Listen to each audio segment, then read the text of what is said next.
If you are a small content creator looking for brand deals, this one is for you. This video is for small content creators who are finding it difficult to locate and finalize brand deals. Stick around if you want to learn how I attract deals as a small content creator and make sure that you're not selling yourself short. I used to think that I needed to get 1 million subscribers on YouTube to get major brand deals, but boy, was I wrong, and I'm here to tell y'all. So make sure that you watch this video at least halfway through and like and subscribe, because I am going to drop more videos like this. My niche is growth and monetization. That includes brand deal, that includes how to grow on social media, that includes how to build a loyal community as well. In 2026, brands aren't only looking for reach, they're looking for a loyal community. They're looking for creators or content creators, YouTubers, TikTokers who have a loyal fan base, aka a real community. Because let's be honest, some of us, we have a lot of numbers, but it's not so much about the quantity, it's about the quality of the people who are following you. Are they engaging in your content? So that's something that brands look at. They look at engagement rate. They look at the demographic as well. Where are most of your followers located? Are they in a country that that brand has dominance in? Are they in a country that the brand has presence in? Those are things that brands look out for, and those are things that should be in your media kit. If you don't know what a media kit is, don't worry. I am going to outline everything for you guys in this video. Today, I'm breaking down the exact 4 steps I use to go from 0 brand deals to amassing over 10 major brand deals and 3 brand requests in my email to date. And I'm gonna give you guys a ballpark figure of, at the very least, what you should be paid. And I'm gonna give you guys the details of what brands are actually paying for right now. Number 1, this is called the 2026 mindset shift, aka the why you section. Forget about vanity metrics. Brands care less about your following and more about your key creator asset. What makes you unique? What makes you you? These are 4 modern assets that brands love. Number 1, authentic trust. You are a trusted voice in your community. The next one is high intent audience, aka you have a niche community ready to buy. Because think about it like this, brands are spending money on you, so you are the asset. They're not just going to spend money on someone that they don't believe in. Even if it's a small community, it does not matter. What matters to the brand is, do you have a niche community, a high intent community that's ready to buy, a high intent audience that is ready to buy? Next tip, professional content creation. How are your videos? You want to be producing organic or original content. If you are on TikTok, you should be producing original content. What is original content? It has SEO driven keywords. It has high quality as well. When brands go to your social media platform, whether it is YouTube or TikTok, they're going to look at what the videos that you already posted. So if you're just posting random videos, you're not showing a clear niche, a clear focus, there's no engagement on your videos, then it may be a little bit difficult for brands to want to reach out to you. If you are in that period where you're not getting a lot of engagement, I would recommend pitching to brands and not waiting for brands to come and pitch to you who are looking for UGC content creators. That is a loophole that you can use, because with UGC, some of the times, most of the times, you only need to have high quality content, because with the UGC videos, the brands more often than not will want to post it on their channel and not so much your channel. So that's something that you can look into. If you are a small content creator, you're just starting out and you want to earn 200, 300, even 500 or more. But if you are looking for more than UGC, or you're looking for bigger brand deals, then you want to work on building your community, whichever platform you choose. It could be YouTube, it could be TikTok. Focus on building your community and your engagement, and the brand deals will follow. The next thing that brands look for is predictable performance. Again, this is why having a media kit is very crucial, because your media kit is going to show you everything from your engagement rates over the last week, the last month, to your demographics, the percentage of people who are in different countries who watch you, so brands can better predict the performance of your sponsored video. Your media kit shouldn't just be about numbers. It should lead with which of these assets you sell best, whether it is authentic trust, high intent audience, professional content creation, or predictable performance. On to the next step. You want to build your brand ready foundation. This should happen before you pitch. Do a content audit. Does your channel have a clear niche, a clear focus that a brand or anyone can understand within 30 seconds of looking on your page? That could be in your bio, in your description, in your name. This way, the brands don't have to guess, because if they have to guess, then they're more than likely going to swipe off your video, or they more than likely are going to pass on the opportunity of working with you. They want to make sure that their brand aligns with what you are doing on social media. Another tip that you can do is create sponsor ready content. Let's say you want to do UGC creation. You can take anything from your house. It could be toothpaste, it could be cooking utensils, an air fryer, and create UGC ready content. Post that, and you can pitch to brands who make kitchen utensils. You can pitch to toothpaste brands, and they go to your profile, which that's the first thing that they're going to do. They're going to see a brand ready video. It's going to show them that, hey, this is the work that I've done, and this is what I can do for you as well. This next tip is what we've been talking about since the start of the video, and it's to have a media kit. Brands, there's not one brand that reached out to me and say, hey, we just want to pay you. We don't care what your rate cards are. We don't care what your rates are. We don't care about your media kit. Zero.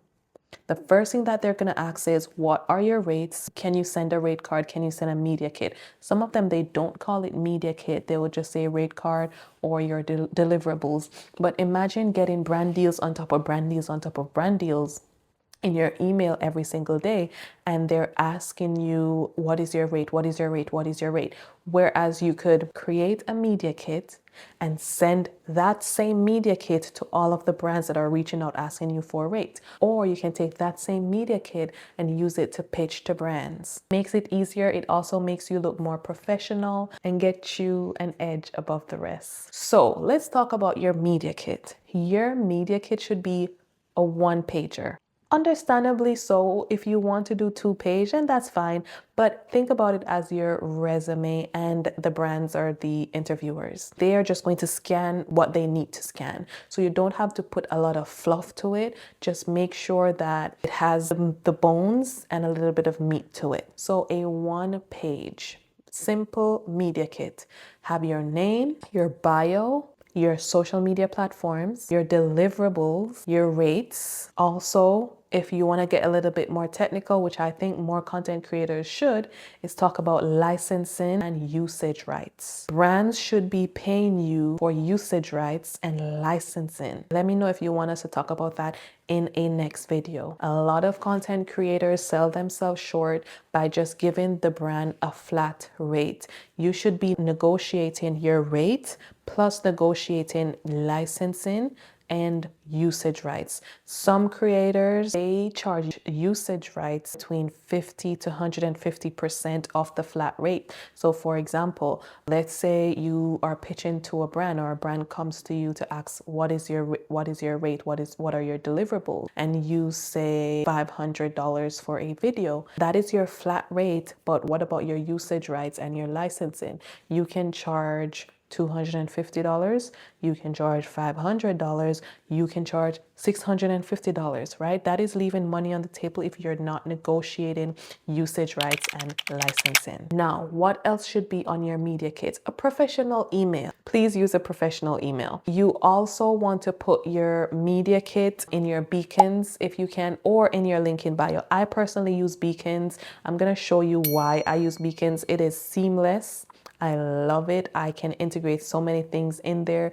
Beacon did not sponsor this video. They should, but they didn't. It is just my preference. And if you want to sign up for Beacon, I have the link down below. Beacon generates a media kit for me. I don't ever have to worry about the media kit. Then I can personalize it, the colors, the font, everything. Here's the thing. Brands are risk averse. So you need to make them feel comfortable saying yes to you, and having an essential toolkit, having a sponsorship ready video, and doing a content audit of your page will make them comfortable in saying yes to you. Now, the next topic is the outreach system, how to get visible in 2026. I am going to preface this by saying there's a difference between warm pitching and cold pitching brands. You want to warm pitch brands, aka you want to get on the brand's radar before you even pitch them. How can you do that? I'm glad you asked. Number one, engage with them on social media. Tag them in your video. Go in your room, find something that you always use. It could be a pen, it could be a notebook, it could be an iPhone, it could be a camera. Create a video of you using that tool or that item and tag the brand when you post it. But it's important for you to use their products authentically as well. It does translate into the video. Believe it or not, people can tell when, okay, she's just doing this for a video, or he's just doing this for a video, versus this is really a part of their routine.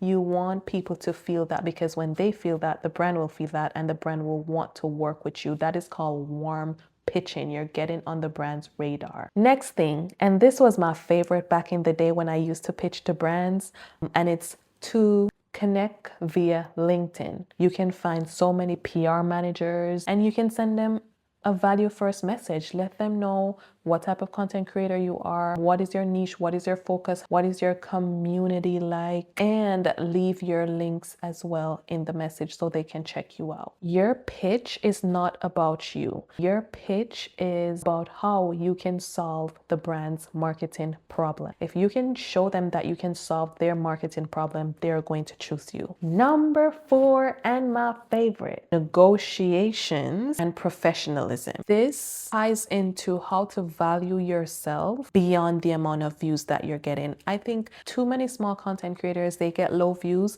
so they value themselves in terms of what a brand should pay them low. And that is not the case. That should never be the case. Your value should come from your content that you're producing, because you have to remember, when it comes to usage rights, they also have usage rights to post it on billboards, to post it on their platform as well. And you should be getting paid for that.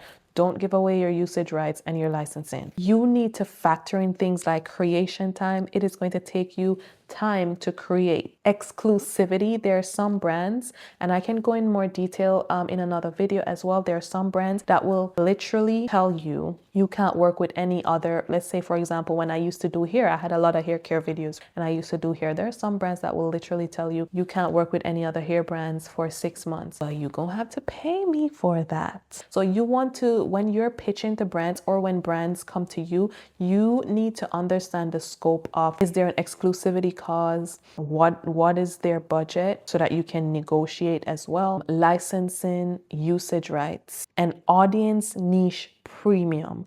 If I, for example, my niche is skincare, and a skincare brand, I don't know, Ulta Beauty, Sephora wants to work with me, then there's going to be an audience niche premium, because not only are they getting high value content, but I will have a high intent audience because I am already in the skincare niche. So that affords me an audience niche premium. Now I'm going to talk about must-haves. In every single contract, these are things that you must have. Deliverables. Deliverables are exactly what you are going to create. Deliverables can be one TikTok video, one YouTube video, one TikTok story.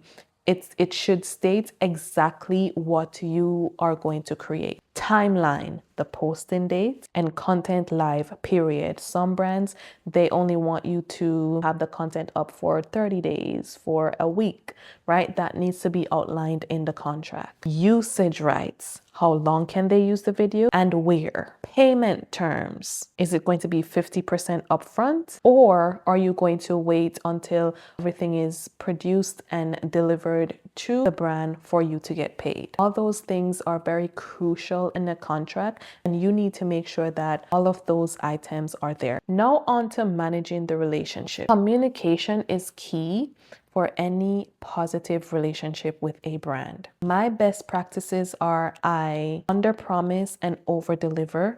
I communicate clearly with brands as well. This is how you get repeat deals. The goal of your first brand deal is to get your second, either with them or a referral to another brand. Be the easiest creator that they've ever worked with without selling yourself short. We're going to end with this. The biggest shift ever is to stop asking for sponsorship and positioning yourself as the solution. Pick one step today. Audit your channel, build your media kit, or craft a warm outreach email, and do it this week. Drop a comment below. Let us know which step you are tackling. Are you going to audit your content? Are you going to send a warm outreach email to a brand? Or are you going to build your media kit? Maybe you're feeling a bit ambitious this week and you're gonna do all the above. Let us know in the comment section. I am rooting for you. If this was helpful, the single biggest way for you to support the channel is just by liking, subscribing. It tells YouTube that this topic is really helping creators, and it helps me bring you more breakdowns like this one. Thank you guys again for watching. My name is Cashflow Queen, and I teach creators how to grow and monetize their social media presence on YouTube and on TikTok. And I will see you in the next video.